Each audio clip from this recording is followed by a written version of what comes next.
నా భార్యని కాపురానికి పంపించాల్సిందే. నా భార్యని కాపురానికి పంపించాల్సిందే.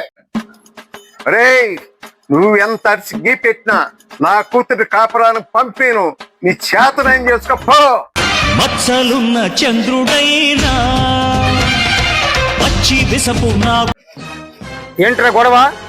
నా భార్యని కాపురానికి పంపించలేదు బాబాయ్. అలాగా? అవును బాబాయ్. అయితే నేను నిన్ను కొన్ని ప్రశ్నలు అడుగుతాను, సమాధానం చెప్పు. అడుగు బాబాయ్. నీకు సిగరెట్ అలవాటు ఉందా? లేదు బాబాయ్.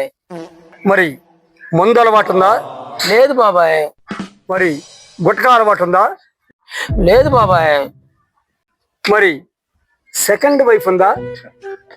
ఏడుంది బాబాయ్, అసలు లేదు.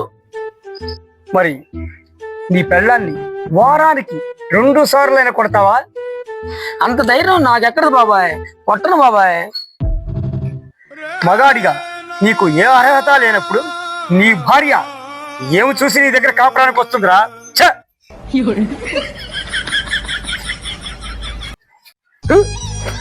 ఎల్లంతో కాపురం చేయాలంటే ఇన్ని అలవాట్లు ఉండాలా? ఛీ!